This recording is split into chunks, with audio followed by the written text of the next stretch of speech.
Dito dahil sa computer. Sa computer. Alagin mo. Wala ginaon. Wala siya na-on siya. Wala na siya.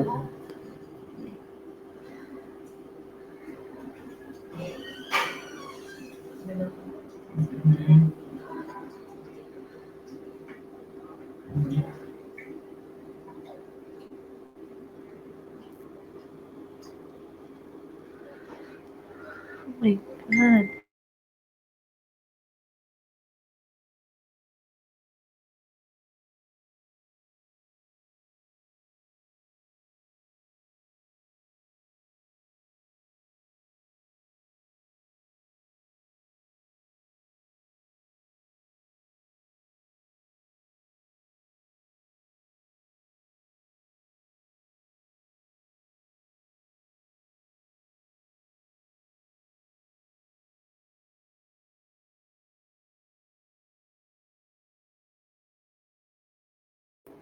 Adrian, you turn on your mic, your camera. Frank, Jamay, Tom.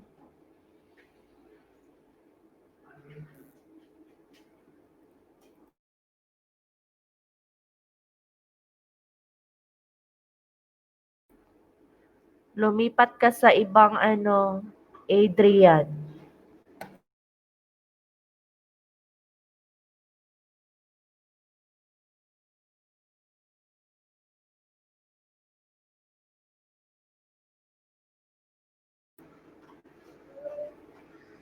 Rojo, Justin, Frank.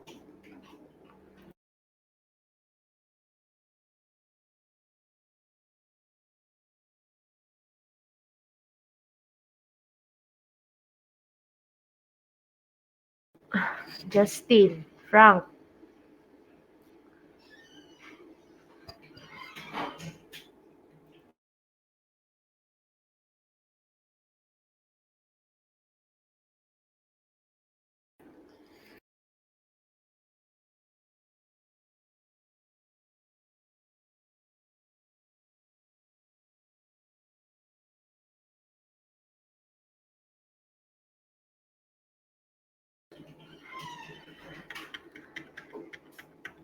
Okay, magandang umaga sa lahat.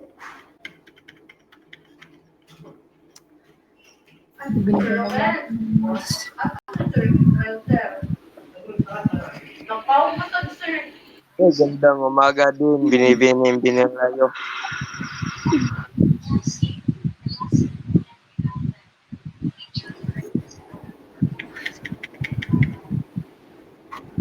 Okay, panalangin.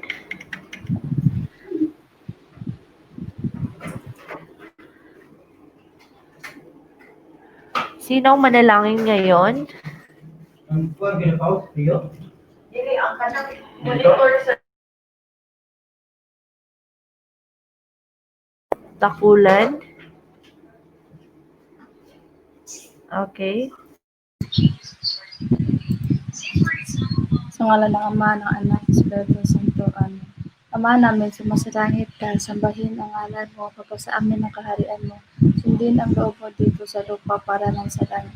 Bigyan mo kami ngayon ng aming kanin sa araw-araw, at patawarin mo kami sa aming mga sala, para na magpatawad namin sa nakasala sa amin. At huwag mo kami palintulad sa tukso, at iadya mo kami sa lahat ng masama. Sapagkat sa iyo nagmumula ang kaharian, ang kapangyarihan at ang kaluwalhatian sa walang hanggan. Amen.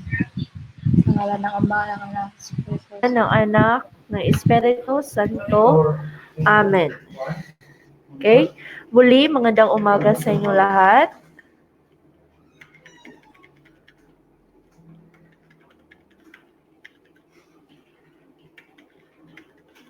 Magandang umaga, Miss. Okay. So, ang gagawin natin ngayon, marami ang wala sa klase, no? Kinakailangan na nandito sila. Dahil ngayon ay magkakaroon tayo ng pagbabalik tanaw sa lahat ng ating mga paksang tinatalakay. Dahil sa susunod na linggo ay magkakaroon tayo ng first semi-quarter. O, bakit wala sila? Huwag screen. Sila ka ng power. Magalit, sir. Malinaw ba ang aking boses? Yes, Okay. ma'am. So, ang unang, lahat ng mga gagawin natin ngayon wala tayong panibagong paksa. Ngunit, ang tatalakayin lamang natin ngayon ay ang mga aral na ating mga natalakay na. So, ang unang parte ng inyong exam ay magbabasa kayo ng isang maikling kwento. Okay? Pagkatapos nating mag-review sa inyong exam, ay bibigyan ko kayo ng pagkakataon na basahin ang kwento. Huh? Okay. Ang kwentong ito ay pinamagatang ng minsang naligaw si Adrian. Okay? Ang babasahin ninyong kwento ay ang nang minsang naligaw si Adrian. You take down notes. Test 1. Ang babasahin ninyo ay ang kwento ng minsang naligaw si Adrian.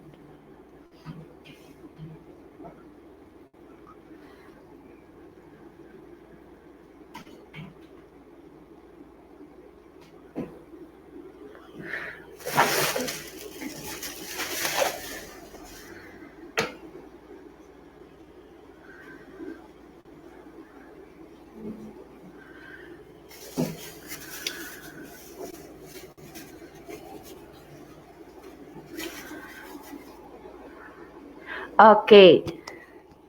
So pagkatapos ay may sasagutan kayo na isang episodic organizer. So ano ang mga ito?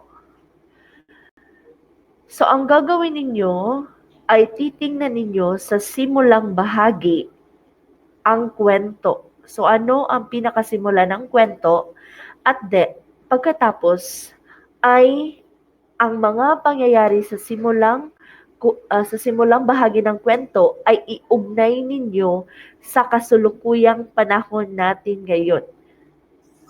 Okay? Iuugnay ninyo sa mga pangyayari na nagaganap sa ating lipunan ngayon. Okay? Ang sa gitnang bahagi ay ang gagawin ninyo ay iugnay nyo naman ang mga pangyayari sa gitnang bahagi ng kwento sa pangkasulukuyang nangyayari sa ating lipunan ngayon. So, yan na. And then sa wakas na bahagi ng kwento, kung ano ang nagiging wakas, ay iugnay nyo sa mga pangyayari sa ating lipunan ngayon. So, ganyan ang gagawin ninyo. Sa simulang bahagi, iugnay ninyo kung ano ang mga kaganapan dyan sa ating kasalukuyan ngayon. Ayan. Sa simula, sa gitna. So, anong pangyayari sa gitna, sa kwento na maaring iugnay ninyo sa ating lipunan ngayon? Sa wakas, ano ang mga pangyayari sa wakas na maaring iugnay natin sa ating panlipunan ngayon? So, ganyan ang test 1.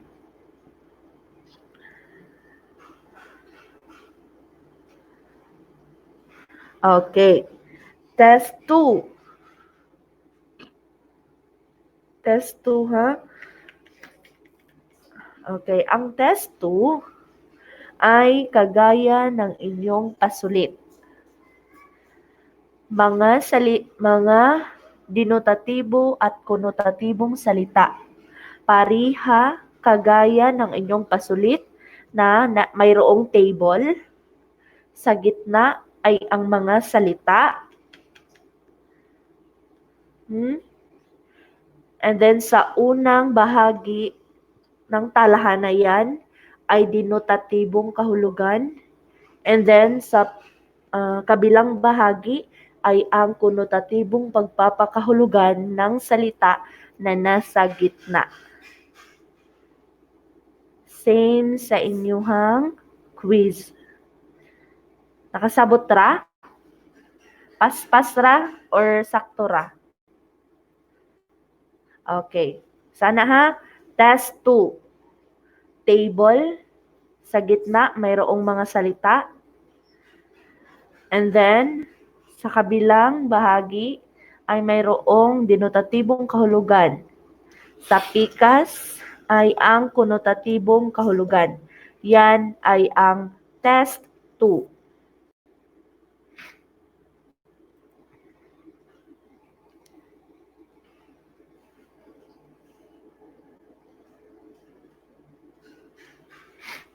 Okay, next. Test 3. Ang test 3 ninyo ay kagaya rin ng inyong exam sa LMS. Bumuo kayo ng mga pangungusap batay sa denotatibo at konotatibong pagpapakahulugan ng salita. Okay. So, halimbawa, nagpantay ang paa. Nagpantay ang paa, halimbawa. So, ano ang denotatibong kahulugan niyan at ano ang konotatibo? Gamitin ito sa pangungusap. So, gamitin ang nagpantay ang paa sa denotatibo at konotatibong pangungusap. So, ano ba ang ibig sabihin ng denotatibo at konotatibo? Diba? Alam niyo na. Ang denotatibo ay galing sa diksyonaryo at ang konotatibo ay sariling pagpapakahulugan ng salita. So, nagpantay ang paa. Ano ang denotatibo nito? Good morning. Ano ang denotatibo na nagpantay ang paa? Stop Sharon's president. Wait that one. Ano ang ibig sabihin ng nagpantay ang paa? Denotatibo.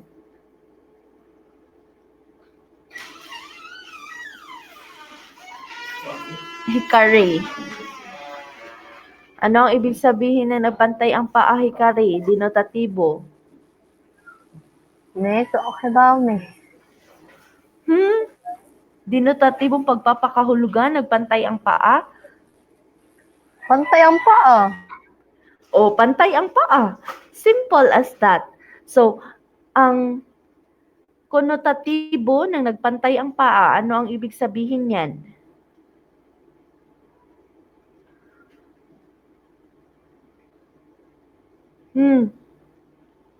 Anong ibig sabihin na nagpantay ang paa?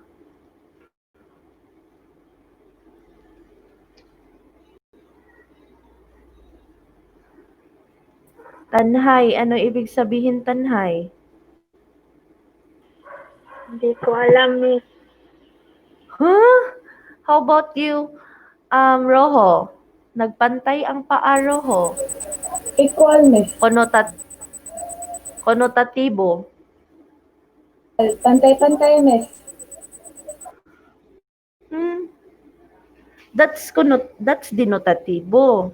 Ang pantay ang paa, ibig sabihin, pantay lamang ang pantay ang paa. Kapag konotatibo, yes, Hadi?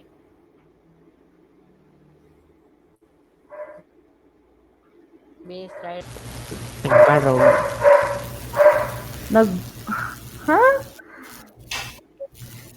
That's idiomatic expression. Konotatibo, nagpantay ang paa, ibig sabihin,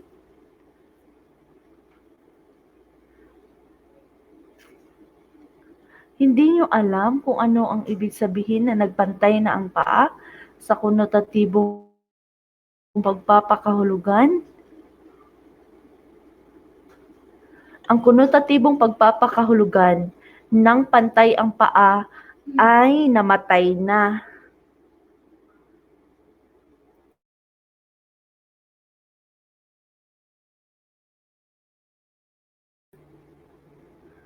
So, namatay na. So, that's the konotatibo ng pantay ang paa. So, sa test 3, gagamitin ninyo ang pantay ang paa sa pangungusap. So, dapat alam ninyo kung ano ang kahulugan nito. Dahil kung hindi nyo alam ang kahulugan ng mga salitang ito, ay hindi nyo alam kung paano ito gagamitin sa pangungusap. So, dapat alam ninyo kung ano ang kahulugan nito. So, halimbawa, pantay ang paa. So, paano mo yan gagamitin sa denotatibong paraan? The sir. Gamitin sa pangungusap, the sir. With edit to go on doy. With music. Usawan, miss. With music. Paano gagamitin ang pantay na paa sa pangungusap sa denotatibong pagpapakahulugan? Nagpantay ang paa. Ang lolo ko ay pantay ang paa na. That's konotatibo.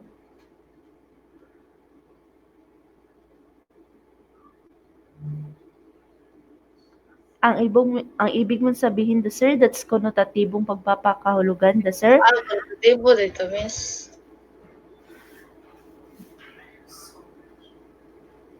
Pantay ang paa, gagamitin mo lang siya sa pangungusap. Like, it's the literal meaning.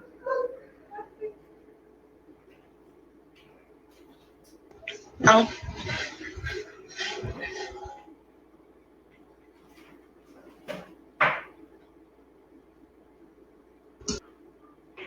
ako ay may pantay na paa. Okay, simple na pangungusap. Simpleng pangungusap. Ako ay may pantay na paa. Okay. Kung gagamitin naman natin ito sa pangungusap, Renilyn, sa sa konotatibong pagpapakahulugan ng salita, ano ang ibig sabihin? Pangungusap, miss? Magkuan og pangungusap? Yes, sa pangungusap. Katong ikaw ni Dawson, miss. Ang lolo ko ay pantay ng Konotatibo. paa. Konotatibo, miss. Okay. Namatay. Okay. So, ang lolo ko ay nagpantay na ang paa. Okay, noong anak baron. So, yan ang gagawin ninyo sa test 3.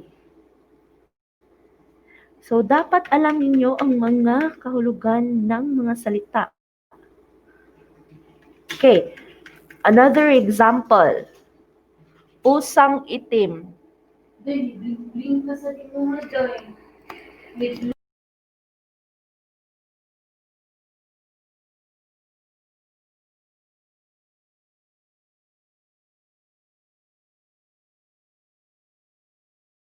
Okay. Pusang itim. Ano ito sa konotatibong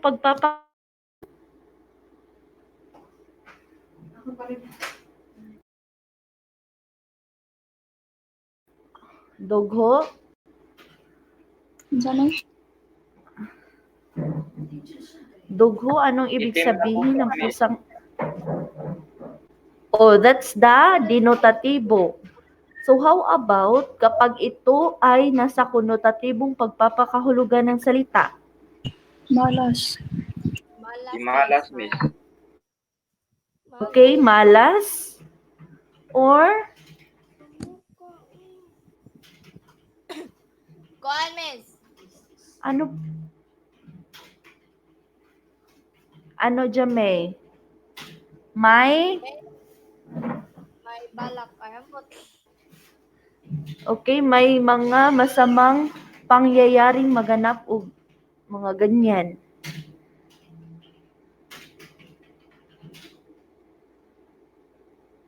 So, yan ang inyong exam para sa first semi-quarter.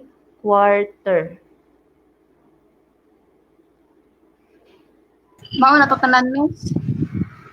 Test 1, 2, and 3.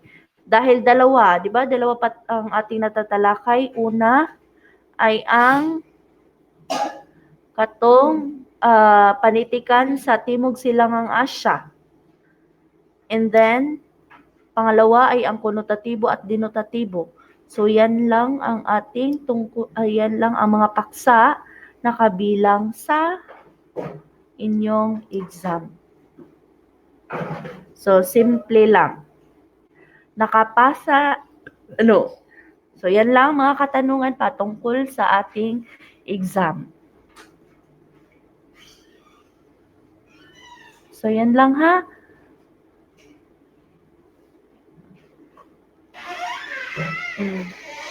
Dapat mag-aral kayo ng iba't ibang mga konotatibo at denotatibong mga salita. Kung ano ang kanilang mga kahulugan para malaman ninyo at alam nyo kung paano ito gagamitin sa pangungusap. So, dili magpataka o gamit sa pangungusap.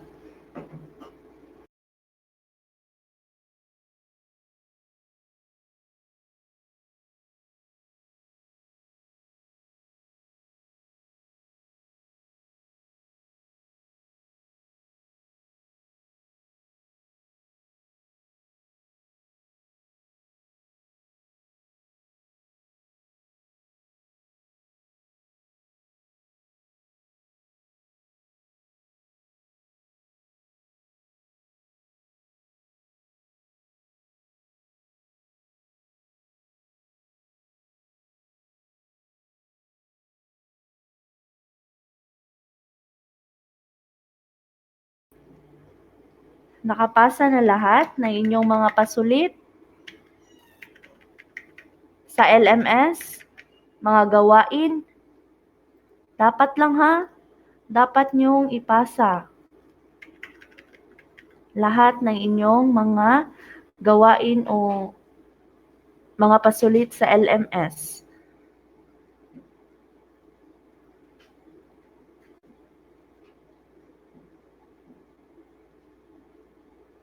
So ngayon, bibigyan ko kayo ng pagkakataon na basahin ang kwentong ng Minsang Naligaw si Adrian.